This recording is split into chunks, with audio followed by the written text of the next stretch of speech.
Caesar সম্পর্কে ইসলাম কি বলে? সিজার করা কি জায়েজ আছে? নতুন বিয়ের পর মেয়ে বাড়ি থেকে ছেলের বাড়িতে আম, কাঁঠাল, বকরি ইত্যাদি পাঠানোর প্রথা কি শরীয়ত সম্মত? খাত্তার অনুষ্ঠান করা কি জায়েজ আছে? যেই দিনে জন্ম ওই দিনে বিবাহ হলে কি কিছু হয়? চাদরের ডান পাশে পেশাব লেগেছে, বাম পাশে বিছানার চাদরের উপর কি নামাজ আদায় করা যাবে? জমজমের পানি দাঁড়িয়ে পান করা যাবে কিনা? সন্তান জন্মদানের পর কতদিন সহবাস করা হারাম? বর্তমানে প্রায় ফ্যামিলিতে দেখা যায় মেয়েদেরকে সাইকেল চালানো শেখায়। এটা কি ইসলামে সমর্থন করে? এরপর প্রশ্ন হলো, যেই দিনে জন্ম ওই দিনে বিবাহ হলে কি কিছু হয়? যেই দিনের জন্ম একই দিনে যদি বিবাহ হয় কিছু হয় কি হবে? একটা ভালো ঘটনা ঘটবে। জন্ম হয়েছে, এটা একটা ভালো ঘটনা। আবার একই দিনে আরেকটি ঘটনার জন্ম হয়েছে, সেটা আরেকটা ভালো ঘটনা। অতএব ভালো ঘটনার আপনার যত বেশি জন্মাবে, যত বেশি ঘটবে, ততই ভালো জিনিস। অনেক রকমের কুসংস্কার আমাদের দেশে আছে, এর মধ্যে এটাও একটা, যে দিনে জন্ম হয় ওই দিনে বিয়ে করা যায় না। যে তারিখে জন্ম হয়েছে, যে বারে জন্ম হয়েছে, ওই বারে এটা করা যাবে না। কেন করা যাবে না? ওই দিনে তো বিয়ে পারলে আরো কয়েকটা করা গেলে সেটাও করা উচিত। কারণ হলো, এই দিন আমার জন্ম হয়েছে, এটা আনন্দের দিন। একই দিনে আরেকটা আনন্দ হলে আরো ভালো, আলহামদুলিল্লাহ। এই দিনে বিয়ে করলে কোনো অসুবিধা নাই। এগুলোকে অসুবিধা মনে করাটা বরং কুসংস্কার এবং মূর্খতা। নতুন বিয়ের পর মেয়ে বাড়ি থেকে ছেলের বাড়িতে আম, কাঁঠাল, বকরি ইত্যাদি পাঠানোর প্রথা কি শরীয়ত সম্মত? দুইটা মৌসুম আমাদের সামনে চলে আসছে। এক হলো আম কাঁঠালের মৌসুম চলমান, আরেকটা হলো বকরি এসে যাচ্ছে। দুইটাই প্রশ্নে মাশাআল্লাহ উঠে আসছে। এই মৌসুমগুলোতে আমাদের সমাজে কিছু ছোট লোক চেনা যায়। এই ছোট লোকদের কাজ হলো আম কাঁঠালের মৌসুমে আম কাঁঠাল ভিক্ষা করে, আম কাঁঠালের ডাকাতি করে। আর কোরবানের সময় আসলে গরু আর ছাগল, গরুর ঠ্যাং, গরুর কল্লা, এগুলা ভিক্ষা করে। আমরা এর আগে বারবার ঘোষণা করেছি, যাদের ইফতারের অভাব আছে, ছেলের শ্বশুরবাড়ি থেকে বা ছেলে নিজের শ্বশুরবাড়ি থেকে বৌমাকে খোঁচায়া তার বাপের বাড়ি থেকে ইফতারের দাবি করার পরিবর্তে যে কাজটি করতে পারেন সেটা হলো আমাদের আসন্না ফাউন্ডেশনে দরখাস্ত করতে পারেন। আমরা আপনাদেরকে ইফতার দেওয়ার ব্যবস্থা করবো ইনশাআল্লাহ। এটা আমরা এর আগে বারবার ঘোষণা দিয়েছি। এমনকি যদি আপনার আম কাঁঠাল খাওয়ার মতো টাকা না থাকে, এত গরিব মানুষ হন, তো ছেলের শ্বশুর বাড়ি থেকে আপনি আদায় করার এই ছোট লোকই না করে আত্মীয় স্বজনের কাছে ভিক্ষা মানুষ চায় নাকি? ভিক্ষা চায় মানুষ অপরিচিত মানুষের কাছে। আপনি ছেলের শ্বশুরবাড়ির কাছ থেকে এটা দাবি করলেন, মানে কি? ব্যয়ের বাড়িতে ভিক্ষা চাইলেন, তো লজ্জার কথা। এই ভিক্ষাটা আপনি বৌমার কাছে না চাই, আপনি আমাদের কাছে চান। আমরা কাউকে জানাবো না, গোপনে আপনাকে দিয়ে দেব ইনশাআল্লাহ। বুঝতে পারছেন কথা? আপনার বকরি নাই, কোরবানি করানো হতো, আপনার একটা গোশত খাওয়া দরকার, আপনি আমাদের কাছে দরখাস্ত করেন, আমরা গোশত পৌঁছে দেবো ইনশাআল্লাহ আপনার কাছে। কিন্তু ছোট লোকই করিয়েন না। যুবকদেরকে ব্যাপারে জাগতে হবে ইনশাআল্লাহ। কবর দিতে হবে এদেশে যৌতুক প্রথা। যৌতুক প্রথাকে কি দিতে হবে? কবর দিয়ে ফেলতে হবে, এটাকে অতীত করে ফেলতে হবে ইনশাআল্লাহ। এর চেয়ে ছোট লোকই আর কিচ্ছু নেই। একটা মানুষ আস্ত মেয়ে দিয়ে দিয়েছে, তারপর আবার আপনার আম কাঁঠাল দিতে হবে সাথে। কেন রে বাবা? আম কাঁঠাল তো আপনি দিবেন শ্বশুরবাড়িতে নিয়ে আনি, কারণ আপনাদের মেয়েটা দিয়ে দিছে না। আরে এর দাম তো আমি পরিশোধ করতে পারবো না, অন্তত কিছু আম কাঁঠাল খান। শ্বশুরবাড়িতে কিছু আম কাঁঠাল নিয়ে বলবেন যে কিছু আম কাঁঠাল অন্তত নেন, এই মেয়ের তো দাম আমি দিতে পারবো। মেয়ে দিয়ে দিছে, আবার সাথে আম কাঁঠাল দাবি করেন। এর চেয়ে বড় নোংরামো আর কি হতে পারে? পরে খুব ছোট লোক, খুব ছোট লোক। এগুলো জায়েজ নাই, এগুলো গুনাহের কথা, মনে রাখবেন। চাঁদাবাজি এবং স্পষ্টত অপরাধ।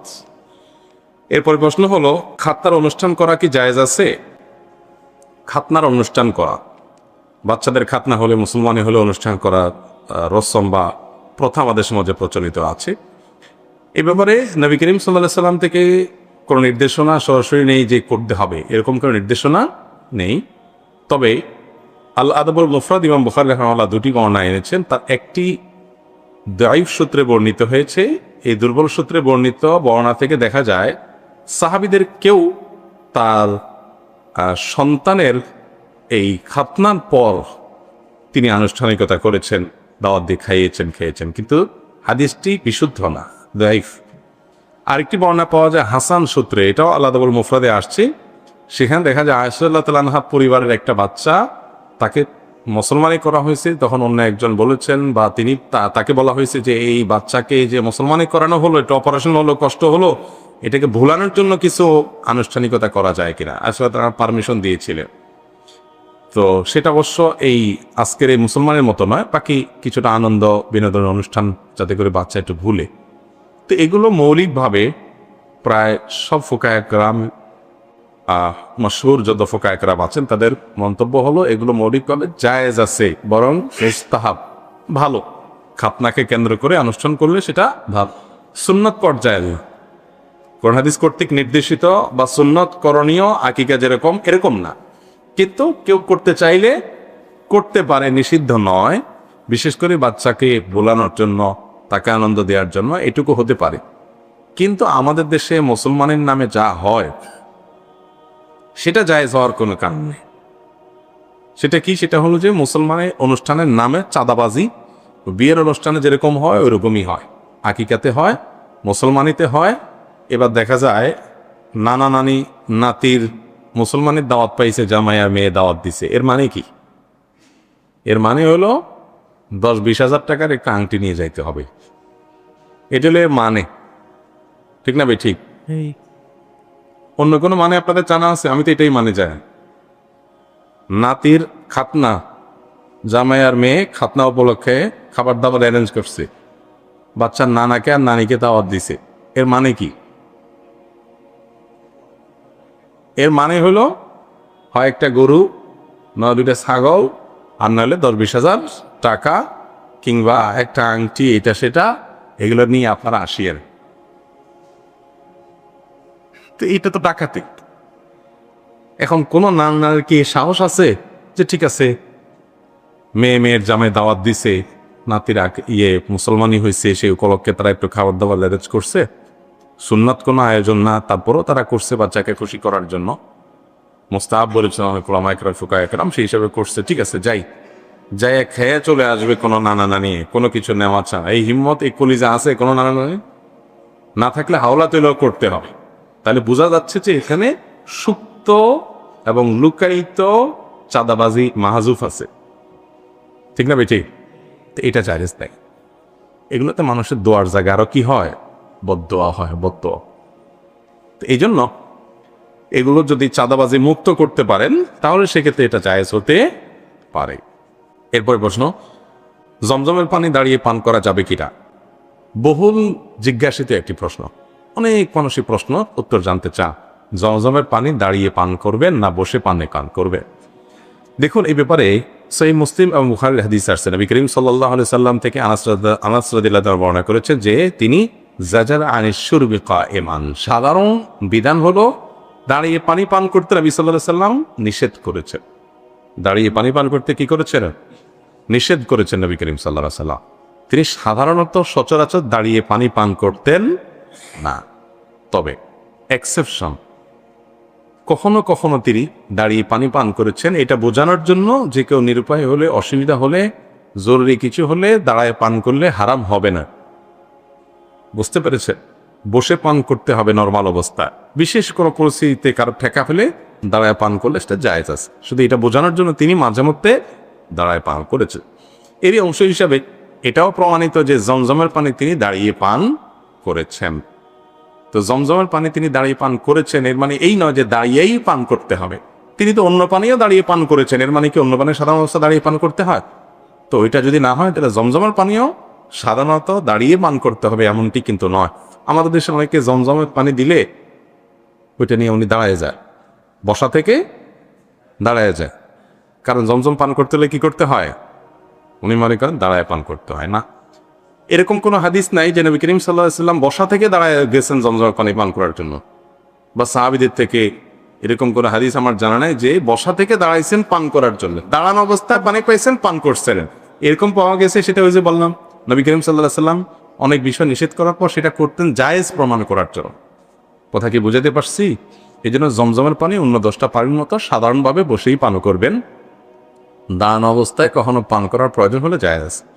এটা হলো ফোকায়ে একরামের অনেকের মত, এবং এটা অধিকতর যুক্তিযুক্ত বলে আমার কাছে মনে হয়েছে। হাদিসগুলো সবগুলোকে ঘাটাঘাটি পর ফোকায়ে একরামের সবগুলো মতামত একসাথ করার পর মনে হচ্ছে এটাই শক্তিশালী। তবে অনেক ফকিগণ, অনেক ওলামা একরাম দাঁড়িয়ে জমজমের পানি দাঁড়িয়ে পান করাকে মুস্তাহাব, উত্তম বলেছেন। ওই যে নবী সাল্লাল্লাহু আলাইহি ওয়াসাল্লাম একবার করেছেন, সেটাও তার থেকে করেছেন বলে প্রমাণিত আছে ওই হাদিসটার কারণে তারা জমজম পানি দাঁড়ায় পান করাটাকে মুস্তাহাব বলেছেন ফুকায়ে একরাম। অতএব কেউ ওই ফুকায়ে একরামের মতের উপর আমল করলে তার সে আমলকে গুনাহ হয়েছে, বেদাত হয়েছে এনকার করা যাবে না।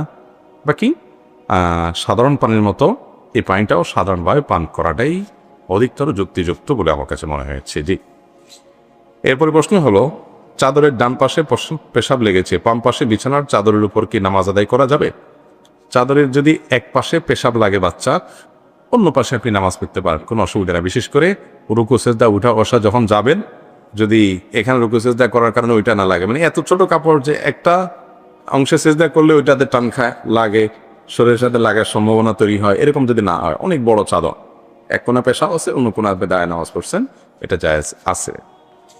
আমার বাবা মারা গেছেন টয়লেটের ভেতর, কিন্তু আমি রোজায় স্বপ্ন দেখেছি তিনি একটি সুন্দর বিছানায় শুয়ে আছেন এবং কালিমা পাঠ করতে মারা যাচ্ছেন।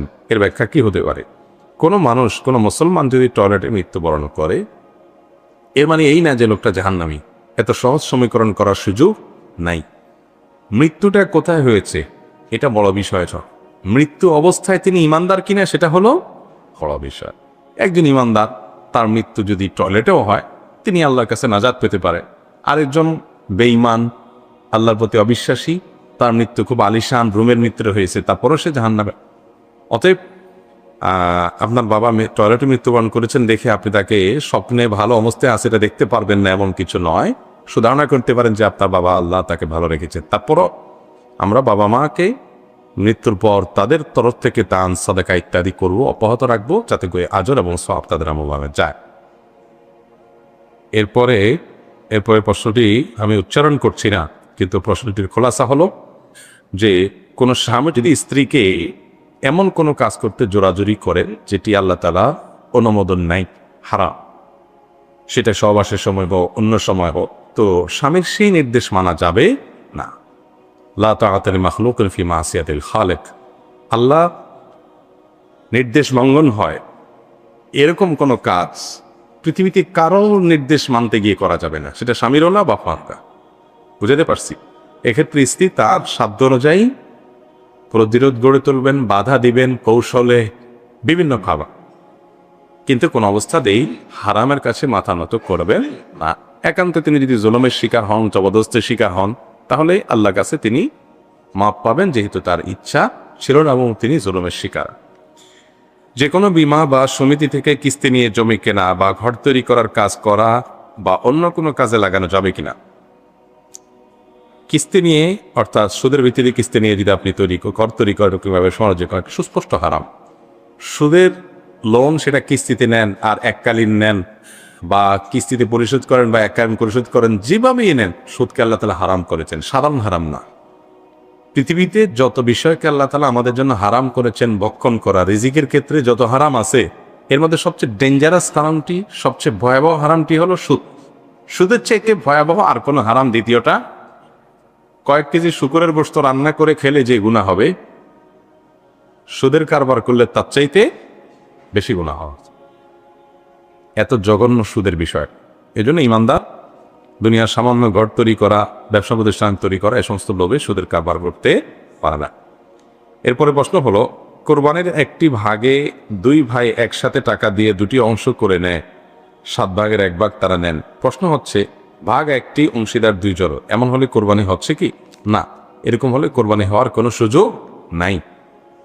প্রবাসীরা অনেকে এরকম করে যে, ধরেন কয়েকজন একটা রুমে আছে ব্যাচেলর, তো কোরবানিদের দিন একটু তারা কোরবানি করবে, গোশত খাবে।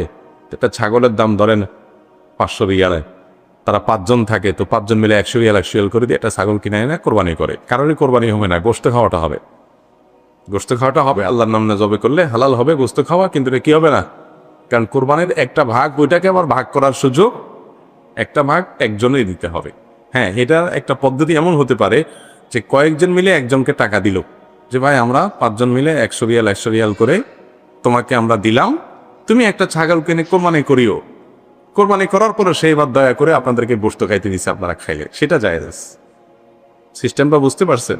কিন্তু ভাগ সমান সমান, টাকা সমান সমান, একটা অংশরে কয়েকজন বা 2 জন বা 3 জন ভাগ করে নিলেন, এতে কারোর কোরবানি হবে না। একটা গরুর 7 ভাগ 7 জনের হইতে হবে, 8 জনের হইলে হবে না। একটা ভাগ 2 জনেরটা হইতে পারবে না। আচ্ছা, এরপরে প্রশ্ন হলো, আমি একটি সরকারি প্রতিষ্ঠানে চাকরি করি। চাকরির সুবাদে বিভিন্ন মালামাল ক্রয় বা মেরামত ক্ষেত্রে বিভিন্ন টেন্ডারের কাগজে স্বাক্ষর করতে হয়, যা না করলে চাকরি বোর্ডিং হবে বা করা যাবে না। টেন্ডারের কাগজে স্বাক্ষর করার কারণে মালামাল বিক্রয়কারী প্রতিষ্ঠান বা মেরামতকারী প্রতিষ্ঠান কর্তৃক কিছু টাকা আমাকে দিতে চায়, যা আমি গ্রহণ করি না। আমার প্রশ্ন হলো, এই টাকা গ্রহণ করে দান বা সাদকা করা উত্তম নাকি না নেওয়াটা উত্তম? এসব টেন্ডারে মালামাল ক্রয় বাবদ রেট বেশি ধরা হয়ে থাকে।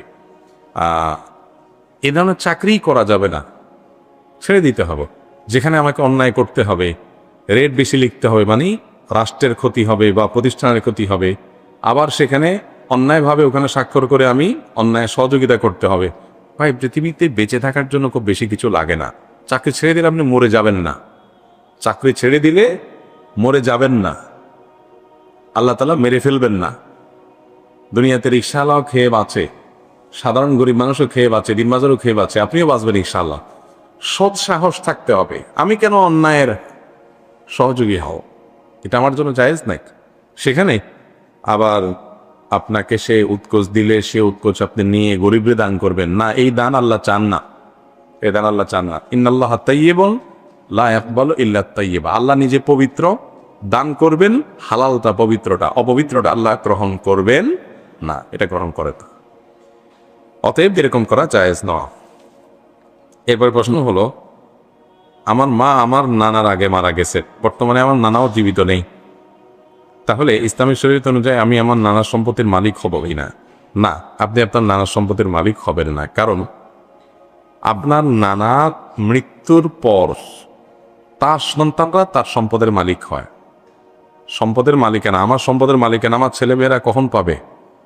আমি মারা যাওয়ার পর। আমার জীবদ্দশায় আমি মালিক। এখন আমার মারা যাওয়ার পর তারা মালিক হইতো, তার আগেই তারা মারা যদি যায় কেউ, তাহলে তো সে আর মালিক হওয়ার সুযোগটাই পায় না।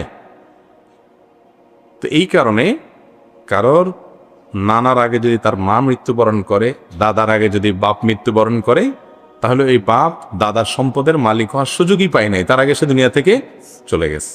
আর নাতি তো সরাসরি ওয়ারিস না, সেই হিসাবে ওখান থেকে সম্পদের ভাগ পাবেন না। কিন্তু এটা নিয়ে নাস্তিকরা অনেক কাহিনী করে, ইসলাম বিদ্বেষীরা অনেক কাহিনী তোলে। এটা অযৌক্তিক। শুধুমাত্র সম্পদ বন্টনের ভাগ পাওয়াটাই তো একমাত্র অবলম্বন না, আর বহু ব্যবস্থা আছে তার বেঁচে থাকা। যেমন দাদা তার জন্য জমি লিখে দিতে পারে, নানা তার জন্য লিখে দিতে পারে, মামারা লিখে দিতে পারে, খালা লিখে দিতে পারে, চাচারা লিখে দিতে পারে। আর প্র্যাকটিসও মারা গেছে, তো নাতিরা, দাদার আগে হয়তো বাপ মারা গেছে, নাতিরা কিছু পায় নাই, তো ঠিক আছে চাচারা আবার সবাই মিলে নাতির জন্য কিছু দিয়ে দিছে। বা দাদা বেঁচে আছে, যে ঠিক আছে আমার ছেলে মারা গেছে, নাতিরা তো নিয়ম অনুযায়ী তারা পায় না, তো আমি তাদেরকে দয়া করি এটা লিখে দিলাম। এটা তাদের জন্য জায়েজ আছে। ওয়ারিসদেরকে দেওয়া জায়েজ নাই, কিন্তু নাতিদেরকে দেওয়া জায়েজ আছে। আল্লাহ তাআলা অন্য রাস্তা করে রেখেছেন। শুধু সেটাই নয়, নাতিদের ভরণ পোষণ, তাদের খরচ খরচা, দায় দায়িত্ব পুরাটা দাদাকে বহন করতে হবে বাবার অগোচরে। তাহলে শরীয়ত তার জন্য অনেকগুলো বিকল্প রেখেছে। এটা নিয়ে শরীয়তের সমালোচনা করাটা মূর্খতা ছাড়া আর কিছুই না। আল্লাহ তাআলা আমাদেরকে বুঝান নিয়ে তৌফিক দান করুন। জাযাকাল্লাহু খাইরান ওয়া আলহামদুলিল্লাহি রাব্বিল আলামিন। সন্তান জন্মদানের পর কতদিন সহবাস করা হারাম?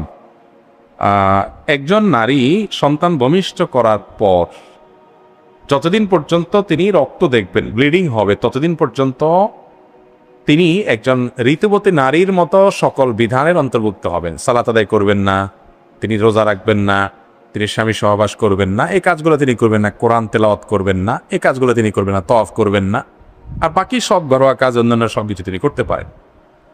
আর এই ব্লিডিংটা দেখতে দেখতে যদি 40 দিনের বেশি হয়, তাহলে আবার 40 দিনের পরে নর্মাল হয়ে যাবে, অর্থাৎ সবকিছু করতে পারবে, নামাজে পড়তে হবে তাকে। কিন্তু 40 দিন পর্যন্ত সর্বোচ্চ এই ব্লিডিং হলে সেটার কারণে সালাত তিনি পড়বেন না, স্বামী সহবাস করবেন না। আর 40 দিনের কমে যদি রক্ত বন্ধ হয়ে যায়, তাহলে 20 দিনে বন্ধ হলে 20 দিন থেকেই সালাত শুরু করবেন এবং স্বামী সহবাস করা জায়েজ হবে। বর্তমানে প্রায় ফ্যামিলিতে দেখা যায় মেয়েদেরকে সাইকেল চালানো শেখায়। এটা কি ইসলামে সমর্থন করে? মেয়েদেরকে সাইকেল চালানো শেখানো এটা গ্রহণযোগ্য হতে পারে একবারে ছোট বাচ্চা মেয়ের ব্যাপারে। একদম ছোট বাচ্চা মেয়ে ঘরোয়া ঘরের বাড়িতে চৌহদ্দির মধ্যে চালাচ্ছে, তার নারী সুলভ ব্যক্তিত্ব, প্রাইভেসি, আত্মসম্মান, এটার প্রতি আঁচড় পড়ার কোনো সম্ভাবনা আশঙ্কা নাই। এই লেভেলে এটা গ্রহণযোগ্য হতে পারে। কিন্তু আজকাল দেখা যায় 7 বছর 8 বছর পার হয়ে গেছে, 10 বছর 12 বছরের মেয়েও সাইকেল চালাচ্ছে, বাপ মা সেটাকে অ্যালাউ করছে। এটা জায়েজ নয়, কারণ বালেগ হওয়ার কাছাকাছিও যদি হয়ে যায়, চোখে নজরে পড়ার মতো যদি হয়ে যায়, তখন থেকেই মেয়েদেরকে শরীয়তের পর্দার বিধিবিধানগুলো শেখাতে হয়। সাইকেল চালানোর মাধ্যমে তার পর্দা লঙ্ঘিত হবে কি হবে না, তার শরীর, তার সৌন্দর্য এটা আবৃত থাকবে না, বরং অনাবৃত থাকবে, এবং এটার কারণে হাজারো অনাচার তৈরি হবে, সেটা আমরা সবাই জানি। তো যার কারণে এগুলো জায়েজ নয়। অনেকে জিন ভূতের ভয়ে ছোট বাচ্চাদের সাথে লোহা রাখে, এটা কতটুকু শরীয়ত সম্মত জানালে অভিজ্ঞতা। ইদানিং বোধহয় এই রুকিয়া বা ঝাড়ফুঁক নিয়েও এক ধরনের কন্ট্রোভার্সি চলতেছে অনলাইনে, না? যে যারা ঝাড়ফুঁক করে তারা অনেকের অনেক কেলেঙ্কারি প্রকাশ পাচ্ছে, মেয়েদের ঝাড়ফুঁক করতে গিয়ে অনেক কেলেঙ্কারি ধরা পড়ছে, আবার অনেকে এটাকে এমন বড় বিজনেস বানানিছে যে লাখ লাখ টাকা হাঁকায় নিচ্ছে মানুষের কাছ থেকে। আল্লাহ মাফ করুক, সর্বাঙ্গে ব্যথা ওষুধ দেব কোথা। তো এটাও একটা সমস্যা, ঝাড়ফুঁকের নামে অনইসলামিক কর্মকাণ্ড করা, এটা একটা নাজায়েজ কাজ। আমরা অনেকদিন থেকে আসুন্নাহ ফাউন্ডেশন থেকে রুকিয়া সেন্টার খোলার স্বপ্ন দেখছি। আল্লাহ তাআলা তৌফিক দিলে আমরা এটা খুলবো ইনশাআল্লাহ, যাতে করে মানুষ প্রতারকদের হাত থেকে বাঁচতে পারে। যে ব্যক্তি ঝাড়ফুঁক করে মেয়েদেরকে, তার নিজের কর্তব্য একাকী কোনো মেয়েকে এক রুমে ঝাড়ফুঁক করবে না। আর যদি কোনো রাতি কোনো ঝাড়ফুঁককারী বা তথাকথিত কবিরাজ যদি কোনো মেয়েকে একা কোনো কক্ষে ঝাড়ফুঁক করতে চায়, আপনি নিশ্চিত হয়ে যাবেন এটা ভণ্ড, এটা প্রতারক এবং এটা ফাসেক। কারণ নবী করিম সাল্লাল্লাহু আলাইহি সাল্লাম বলেছেন, লা ইয়াখলুয়ান্না রাজুলুন বিইমরাআতিন, কোন পুরুষ কোনো মহিলার সাথে নির্জনে একাকী কোনো ঘরে কোনো কক্ষে থাকতে পারবে না। যদি থাকে তাহলে তাদের মধ্যে তৃতীয় জন হবে শয়তান। এটা খুব ডেঞ্জারাস একটা বিষয়। তো সেখানে এই ঝাড়ফুঁককারীর এখানে এরকম কোনো পরিবেশ থাকতে পারবে না। যদি মেয়েদের ঝাড়ফুঁক করতে হয়, পর্দার আড়ালে থাকবে, অন্য মেয়েরা থাকবে, এখানে অন্য পুরুষরা থাকবে, যাতে ফিতনার সমস্ত দুয়ার বন্ধ হয়। আর এই ক্ষেত্রে একেবারে এটাকে মানে লাখপতি হওয়ার, কোটিপতি হওয়ার একটা পদ্ধতি বানিয়ে কোরআনে কারিমের আয়াত পড়ে ফু দিয়ে লাখ লাখ টাকা, কোটি কোটি টাকা কামাই করা, সন্দেহাতীতভাবে সেটা অনৈতিক এবং অনুচিত কাজ। কিন্তু এইটা ডিটেইল আলোচনা করলে পরিষ্কার করা যাবে যে মৌলিকভাবে উভয় পক্ষ যদি সম্মত হয়, যেহেতু ঝাড়ফুঁক করে টাকা নেওয়াটা জায়েজ আছে এবং দেওয়াটাও কি আছে, জায়েজ আছে, এবং সেটা যদি অযৌক্তিক লেভেলের না হয়, জুলুমের পর্যায়ে না যায়, এবং সেখানে অন্যান্য হারাম দিক যদি না থাকে, তাহলে সেটা জায়েজ আছে। আর এই ঝাড়ফুঁকের নামে অনেক অনাচার হয়, তার ভিতরে একটা এটাও যে আপনার লোহা ঝুলাই দেয় বাচ্চাদের গলায় বা শরীরে। এই লোহার কোনো ক্ষমতা নাই, এটা কুসংস্কার, এটা ঈমান নষ্ট হওয়ার মতো আপনার শিরকপূর্ণ একটা বিশ্বাস। লোহার হাতে কোনো ক্ষমতা আছে? লোহা তো লোহা, অনেকে কাঠের গুঁড়ি টুড়ি ঝুলায় রাখে না ভাই, এগুলার কোনো, হয় কোরআন আয়াত করে ফু দিবেন, আর না হলে ঔষধ বড়ি যেগুলো আপনার অভিজ্ঞতার আলোকে প্রমাণিত, সায়েন্টিফিকভাবে প্রমাণিত, সেগুলোর মাধ্যমে শেফা গ্রহণ করবেন, ব্যাস। এটাই হলো সুন্নাহ। এমনকি কোরআনে কারিমের আয়াত লিখে ঝুলানোটাও সুন্নাহ না, নবী করিম সাল্লাল্লাহু আলাইহি সাল্লামের আমল না। সাহাবায়ে কেরামের সচরাচর আমল ছিল ঝাড়ফুঁক, অতএব ঝাড়ফুঁকের মধ্যে সীমাবদ্ধ থাকতে হবে। লোহা লক্কর ঝোলানো এটা কুসংস্কার, করবেন না এটা। অনেকে কালো তাগি বাঁধে, কালো তাগি গলায়, হাতে, খেয়াল করছেন? হ্যাঁ, এগুলো সবগুলো আসছে পার্শ্ববর্তী আমাদের হিন্দুদের কাছ থেকে।